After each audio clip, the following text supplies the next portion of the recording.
नमस्कार दोस्तों, 14 जून को सरकार ने एक नई स्कीम इंट्रोड्यूस करी इंडियन आर्म्ड फोर्सेस में रिक्रूटमेंट के लिए, अग्निपथ स्कीम।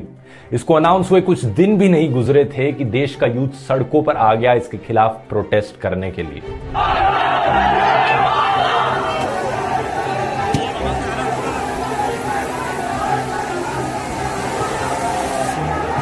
हमेशा की तरह कुछ प्रोटेस्ट वायलेंट हुए, पब्लिक प्रॉपर्टी पर आग लगाई गई, लेकिन सबसे बड़ा सवाल यहां पर यह है कि यह स्कीम इतनी कंट्रोवर्शियल क्यों है, लोग इतने गुस्से में क्यों हैं इस अग्निपथ स्कीम को लेकर। आज के वीडियो में आइए समझते हैं क्या है यह स्कीम और क्या इसके फायदे नुकसान बताए जा रहे हैं। सेना में भर्ती की तैयारी करने वाले नौजवानों में अग्निपथ योजना को लेकर नाराजगी बढ़ने लगी है। A war over Agnipath has resulted in at least 9 trains being torched in different parts of the country. Protesters set a railway coach on fire. They blocked highways. They barricaded rail lines. Even some politicians and their residences were targeted.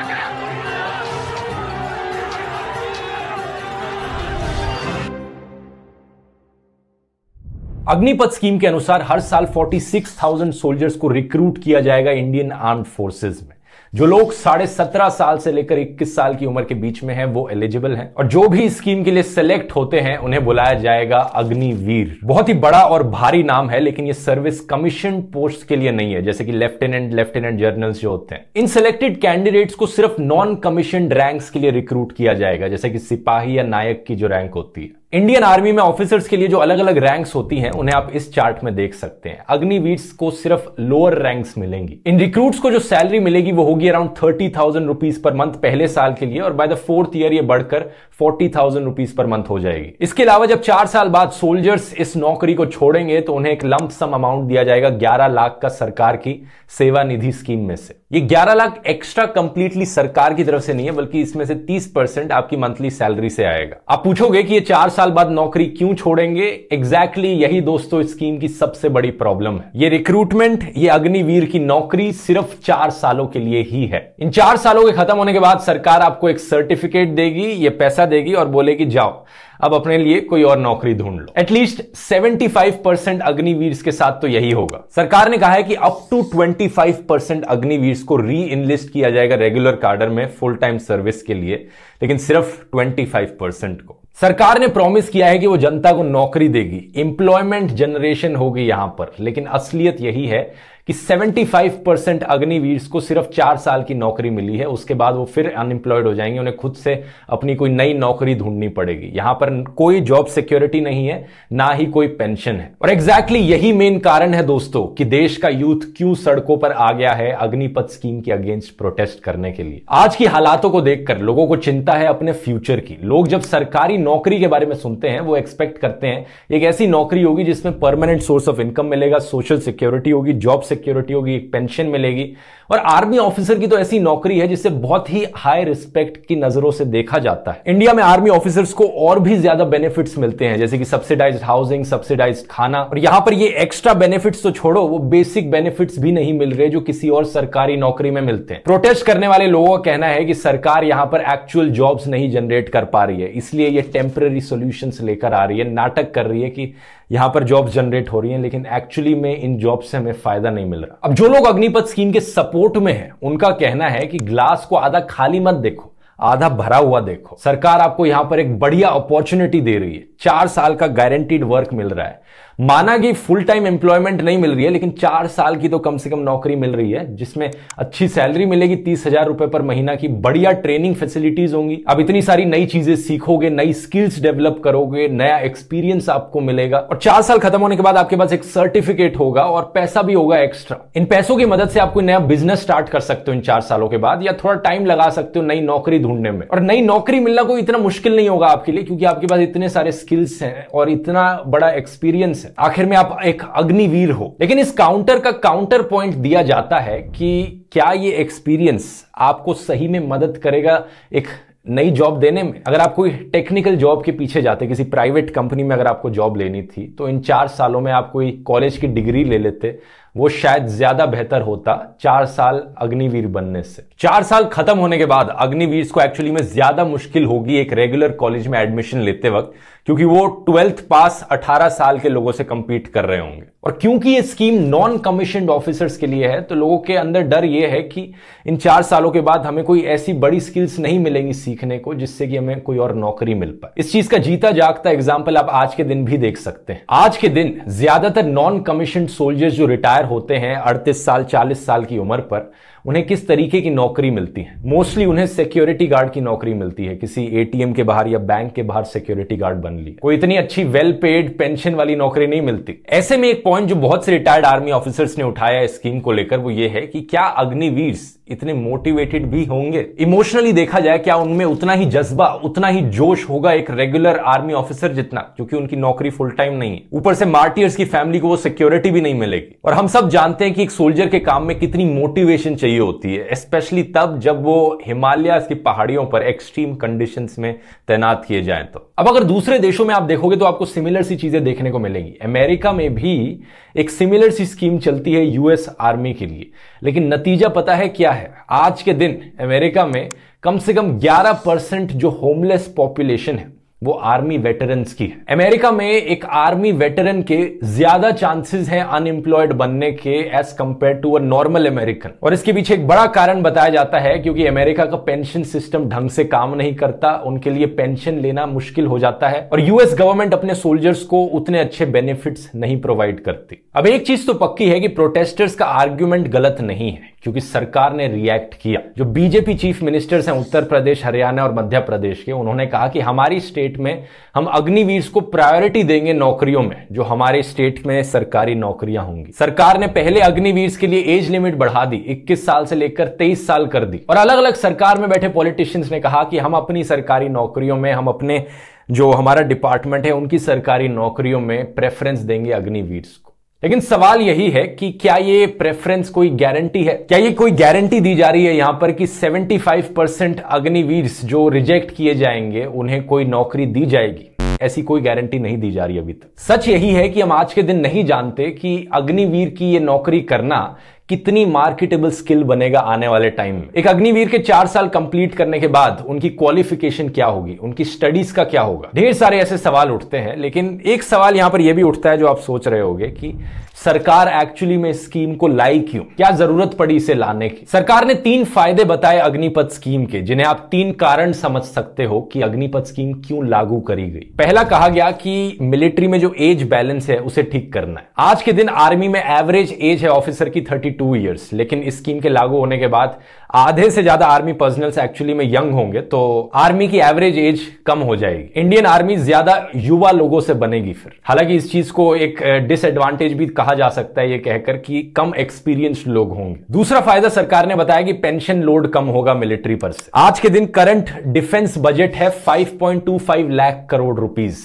इसमें से 1.2 लाख करोड़ सिर्फ pensions में दिया जाता है। Defence expert Amit Kaushik का कहना है कि 55% मिलिट्री बजट एक्चुअली में पेंशन्स और सैलरीज में जाता है करंट। अगर हम कंपेयर करें जो टोटल अमाउंट ऑफ सैलरी और पेंशन एक जवान को दी जाती है 17 साल नॉर्मल ड्यूटी करने के बाद, उस पैसे से जो एक अग्निवीर पे स्पेंड किया जाएगा तो यहां पर अराउंड 11.5 करोड़ रुपीस की सेविंग होगी। तो अभी जो करंट सिस्टम चलने लग रहा है उसमें हम बहुत सी पेंशन्स देने लग रहे हैं आर्मी ऑफिसर्स को और सरकार इसे कट करना चाहती है। अगर सरकार पुराने तरीके से आर्मी ऑफिसर्स को हायर करने की जगह अग्निवीर को हायर करेगी तो इतने लोगों को पेंशन नहीं देनी पड़ेगी और ये इतना सारा पैसा बच जाएगा सरकार के लिए। फिर सरकार का कहना है कि वो इस पैसे का इस्तेमाल करेगी मिलिट्री को मॉडर्नाइज करने में, यानी पेंशन्स और सैलरीज पर पैसा खर्च करने की जगह नए हथियार खरीदने में, नई टेक्नोलॉजीज में इन्वेस्ट करने में पैसा स्पेंड किया जाएगा। वैसे ये कोई ऐसी चीज नहीं है जो सिर्फ इंडिया में करी जा रही हो। साल 2012 में यूनाइटेड किंगडम ने भी अपनी आर्मी को 12% से कट किया था। अमेरिका कहा जाता है प्रिपेयर करने लग रहा है 40,000 आर्मी सोल्जर्स की पोस्ट को खत्म करने में। और इवन चाइना ने भी अपनी मिलिट्री 25 लाख सोल्जर्स से लेकर कट कर दी है 23 लाख सोल्जर्स तक। उनका फर्दर प्लान है कि इसे सिर्फ 10 लाख सोल्जर्स तक कर दिया जाए और बाकी पैसे को मॉडर्न टेक्नोलॉजी में इन्वेस्ट किया जाए। जनता का इसके काउंटर में सवाल आता है कि अगर पैसे ही बचाने हैं क्यों ना इन पॉलिटिशियंस की, एमपी एमएलए की पेंशन कट कर दो। अगर कोई पॉलिटिशियन सिर्फ एक टर्म के लिए भी एमपी एमएलए बनता है तो उन्हें लाइफ लॉन्ग पेंशन मिलती है। ऐसा क्यों है? पॉलिटिशियंस को भी यहां पर अग्निवीर बनाया जाए, वो भी 5 साल तक एमपी एमएलए बने रहे, उसके बाद बाय बाय, उन्हें कोई पेंशन नहीं मिलनी चाहिए, कोई और नौकरी ढूंढे वो जाकर। एक इंटरेस्टिंग इंटरेस्टिंग आर्ग्यूमेंट यहां पर यह भी उठता है कि क्या यह सही में सरकार का काम है जनता को नौकरी देना। इस पर आगे बात करने के लिए सोच चैनल से मोहक मंगल। तो हम इन दोनों आर्ग्यूमेंट्स के बीच कैसे डिबेट को सॉल्व कर सकते हैं। लोग प्रदर्शन बेसिकली इसलिए कर रहे हैं क्योंकि वो ये मानते हैं कि सरकार का कर्तव्य है उनको एक जॉब दिलाना, एक ऐसी जॉब जिसमें पेंशन भी हो और दूसरे बेनिफिट्स भी हो। अब क्या किसी सरकार की रिस्पॉन्सिबिलिटी है कि वो डायरेक्टली किसी सिटीजन को जॉब दे? नहीं, वो रिस्पॉन्सिबिलिटी होती है एक ऐसे देश में जहां सरकार पूरी तरह कंट्रोल करती है इकोनॉमी को, जैसे कम्युनिस्ट कंट्रीज। पर सरकार की रिस्पॉन्सिबिलिटी जरूर है कि वो अपने सिटीजन्स को एक अच्छी एम्प्लॉयमेंट की अपॉर्चुनिटी दे, चाहे डायरेक्टली या फिर इनडायरेक्टली प्राइवेट जॉब्स के जरिए। अब आप में से कुछ लोग बोलेंगे कि सरकार तो ऐसा कर रही है।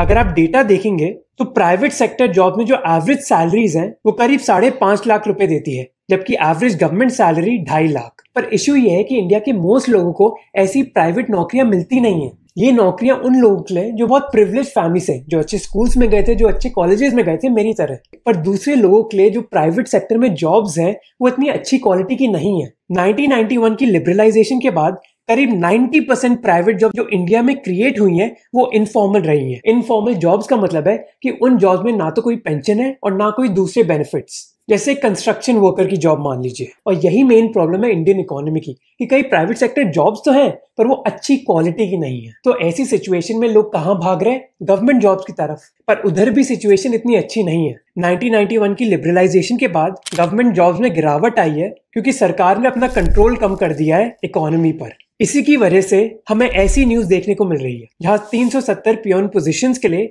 50 लाख लोग अप्लाई कर रहे हैं, या फिर सेक्रेटेरिएट में एक वेटर की पोजीशन के लिए जहां 11 सीटें हैं 7,000 लोग अप्लाई कर रहे हैं। तो ऐसी सिचुएशन में जहां गवर्नमेंट जॉब्स भी कम हो रही हैं, नौजवान लोग सोच रहे कि ना तो हम घर के रहे और ना घाट के। पर क्या इस चीज का मतलब है कि सरकार को रिफॉर्म नहीं करना चाहिए गवर्नमेंट सेक्टर में? नहीं, सरकार को जरूर रिफॉर्म करना चाहिए। हम सब जानते हैं कि कई गवर्नमेंट सर्विसेज हैं जैसे एजुकेशन, हेल्थ और पुलिस जो बहुत ही बेकार है। हम में से कौन खुश होगा इंडिया में एजुकेशन, हेल्थ या फिर पुलिस से? और इसके पीछे एक कारण है कि इंडिया में इतने गवर्नमेंट एम्प्लॉयज है ही नहीं जो इन सर्विसेज को प्रोवाइड कर सके। जैसे एक उदाहरण लीजिए, दूसरे देशों के कंपैरिजन में इंडिया की police force per capita basis पर बहुत अंडरस्टाफ्ड है। अब सरकार और पुलिस ऑफिसर्स या फिर हेल्थ कर्मचारी हायर क्यों नहीं करती? क्योंकि इंडियन गवर्नमेंट की फाइनेंशियल पोजीशन बहुत अच्छी नहीं है। इंडियन स्टेट गवर्नमेंट्स की लायबिलिटीज कई सालों से बढ़ रही है। तो ऐसी सिचुएशन में सरकारों को क्या करना चाहिए? प्रोफेसर कार्तिक मुरलीधरन ने अपने एक रिसर्च पेपर में कहा था कि स्टेट्स को शॉर्ट टर्म बेसिस पर लोगों को हायर करना स्टार्ट कर देना चाहिए अगर उनको अपनी सर्विस डिलीवरी इंप्रूव करनी है। तो इस पूरे मुद्दे की ये मेन प्रॉब्लम है कि इंडियन यंगस्टर्स को अच्छी जॉब चाहिए, वही इंडियन गवर्नमेंट को रिफॉर्म करने की जरूरत भी है। पर इस स्कीम में कई और प्रॉब्लम्स है जिसके बारे में लोगों ने बात करी है। कई एक्सपर्ट्स ने कहा है कि इस स्कीम से नौजवान लोगों को 4 साल के लिए मिलिट्री ट्रेनिंग मिलेगी और हो सकता है कि उन 4 सालों के बाद वो अनएम्प्लॉयड हो जाए और हमारी सोसाइटी को उल्टा नुकसान दिलाए। हो सकता है कि अपनी 4 साल की ड्यूटी के बाद ये यंग सोल्जर्स इलीगल क्राइम्स करना स्टार्ट कर दे और मर्सनरीज बन जाए। मर्सनरीज मतलब वो लोग जो दूसरे देशों में पैसे के लिए फाइट करते हैं। जैसे कई Syrian retired soldiers Russia, Ukraine, Libya और अजरबैजान जैसे देशों में मर्सनरीज की तरह काम कर रहे हैं। कई रिपोर्ट्स ने यह भी क्लेम किया है कि उत्तर प्रदेश में कई क्रिमिनल्स और gangsters in fact retired army soldiers होते हैं। एक और उदाहरण है शाहबेग सिंह का, जो एक कमीशन इंडियन आर्मी ऑफिसर थे जिन्होंने 1971 में बांग्लादेशी सोल्जर्स को ट्रेन भी किया था, पर उनके रिटायरमेंट के एक दिन पहले उनको अपनी सर्विस से डिसमिस कर दिया गया था। आपको पता है कि उन्होंने नेक्स्ट क्या किया? 1984 में उन्होंने कई खालिस्तानी सोल्जर्स को ट्रेन किया इंडियन आर्मी को एक सबक सिखाने के लिए। अब इसका काउंटर आर्ग्यूमेंट भी है कि लाखों लोगों में से कुछ चुनिंदा लोग हो सकते हैं जो एंटी सोशल बन जाए, पर क्या हमारे पास कोई एविडेंस है कि ढेरों लोग क्रिमिनल बन जाएंगे इस ट्रेनिंग के बाद? कोई हमारे पास कंक्लूसिव एविडेंस है नहीं इस बात का। ऐसे कई और दूसरे देश हैं जैसे इजराइल जिन्होंने ऐसे short term training programmes implement करे अपनी मिलिट्री में। क्या वो लोग क्रिमिनल बन गए? पर हो सकता है कि इजराइल जैसे अमीर देशों में ऐसा ना हो, पर इंडिया या फिर सीरिया जहां गरीबी है और जहां जॉब मिलना मुश्किल है ऐसा हो सकता है। पर हमारे पास ऐसा कोई एविडेंस नहीं है इस बात को प्रूव करने के लिए। कई रिटायर्ड सोल्जर्स ने यह भी कहा है कि एक अच्छे सोल्जर बनाने के लिए कम से कम 7-8 साल की ट्रेनिंग चाहिए होती है।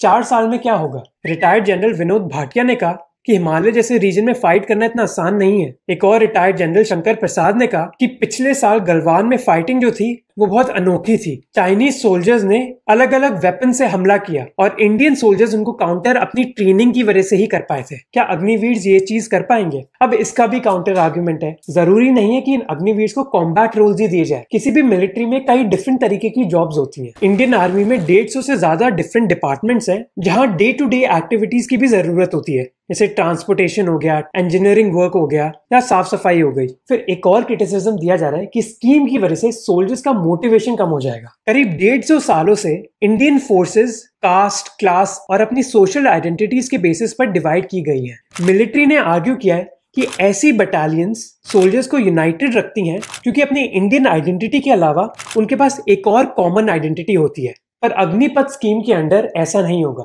लोग अपनी सोशल आइडेंटिटी के बेसिस पर डिवाइड नहीं होंगे, बल्कि सब एक साथ काम करेंगे। अब इस चीज के बारे में काउंटर ये किया जा सकता है कि क्या जरूरी है सोशल आइडेंटिटीज का होना किसी भी बटालियन या फिर रेजिमेंट को इफेक्टिव बनाने के लिए? मे बी कुछ और तरीके हो सकते हैं जिससे कोई रेजिमेंट या फिर बटालियन यूनाइटेड रहे, इसके बावजूद कि वो डिफरेंट कास्ट से हैं या फिर डिफरेंट क्लास से हैं। तो आप देख सकते हैं कि हर क्रिटिसिज्म का एक सॉलिड काउंटर आर्ग्यूमेंट भी है, इसलिए ये क्लियर है नहीं कि ये स्कीम इफेक्टिव होगी या नहीं होगी। वैसे मोहक के चैनल को जाकर भी सब्सक्राइब करना मत भूलना, इसका लिंक नीचे डिस्क्रिप्शन में मिल जाएगा। एक चीज यहां पर कहने वाली है कि चाहे आप कितना भी इस स्कीम को नापसंद करते हो, चाहे आप इसके खिलाफ कितना भी प्रोटेस्ट करना चाहो, वायलेंस कभी कोई आंसर नहीं होता। बिहार में कम से कम 12 ट्रेन को जला दिया जा चुका है, 200 से ज्यादा कैंसिल हो चुकी हैं, एक स्टेशन को भी लूटा जा चुका है, कई बीजेपी लीडर्स के घरों पर तक आग लगाई गई है। जो लोग यहां पर पब्लिक प्रॉपर्टी को डिस्ट्रॉय करने लग रहे हैं, ट्रेनों पर आग लगा रहे हैं, बसों को जलाने लग रहे हैं, क्या सही में ये एक सोल्यूशन है? अगर इनका सही में सपना था देश को सर्व करना आर्मी ज्वाइन करके, क्या इस तरीके से देश को सर्व किया जाता है? यहां पर मैं आपको एक बड़ी ही रेलेवेंट ऑडियो बुक रेकमेंड करना चाहूंगा, how to find jobs in the pandemic era. Kuku FM पर यह आपको ऑडियो बुक मिलेगी। इससे आप सीख सकते हैं कि आज के जमाने में जॉब्स कैसे ढूंढे। कुकू एफएम एक बढ़िया ऑडियो लर्निंग का प्लेटफॉर्म है जहां पर आपको ढेर सारी ऐसी ऑडियो बुक्स मिलेंगी। अभी एक स्पेशल डिस्काउंट चलने लग रहा है। आमतौर पर इसका प्राइस होता है 399 रुपीज पर ईयर, लेकिन अगर आप कूपन कोड ध्रुव50 इस्तेमाल करेंगे तो आपकी कॉस्ट पूरे साल भर के लिए इसकी पड़ेगी सिर्फ 199 रुपीज। लिंक इसका नीचे डिस्क्रिप्शन में मिल जाएगा, जरूर जाकर चेकआउट करिए। और यहां पर मैं आपसे पूछना चाहूंगा, क्या आप इस स्कीम के फेवर में है या अगेंस्ट में? आपने दोनों तरफ के आर्ग्यूमेंट सुन लिए। अब नीचे कमेंट्स में लिखकर बताइए कि आपकी क्या राय है यहां पर। और ऐसे ही और वीडियोस देखने के लिए आप सीधा इस प्लेलिस्ट पर क्लिक कर सकते हैं। मिलते हैं अगले वीडियो में। बहुत बहुत धन्यवाद।